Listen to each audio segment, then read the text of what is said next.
Here's the exact mulch recipe that produced the strongest worm activity and, honestly, the best soil improvement I've ever seen. You'll want to use 70% shredded leaves, 20% alfalfa pellets or meal, and 10% finished compost. This mix, well, it really hits the perfect balance of moisture retention, food value, microbial energy, and structure. And the best part, all the ingredients are affordable and easy to find.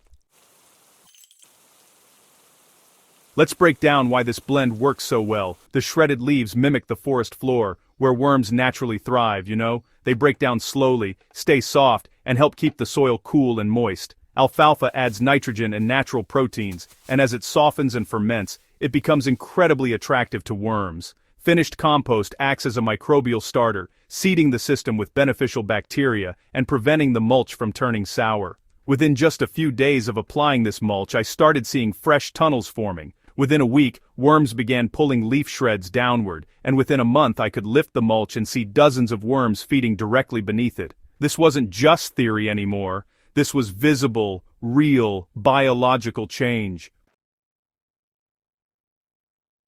Now, here's how to make and apply the mix. To treat a 10-square-foot bed, use 1.7 cubic feet of shredded leaves, half a cubic foot of alfalfa, and a quarter cubic foot of compost. Mix everything together in a wheelbarrow, or just right on the ground, then spread it in a 2-inch layer across the bed.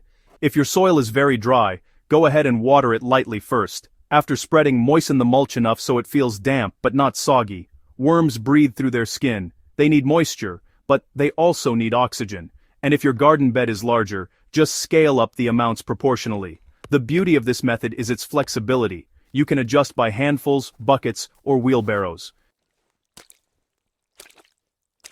Keeping the mulch working long-term is honestly pretty simple. Worm populations grow fastest when the mulch stays consistently moist. So, just check it every few days. If the top looks pale or dusty, go ahead and sprinkle a little water. You don't need to soak anything.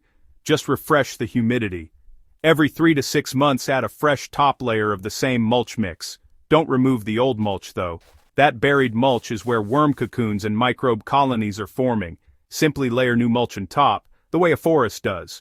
Over time you'll notice your soil becomes darker and looser. You use less fertilizer, or maybe none at all. Your garden holds water better in drought, and your plants grow thicker and deeper roots.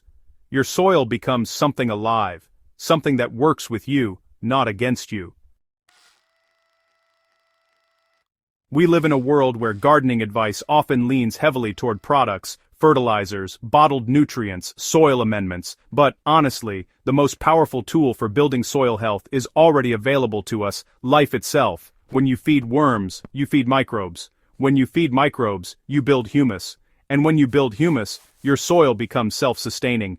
This mulch blend isn't just a trick. It's a step toward gardening that honors nature's original design.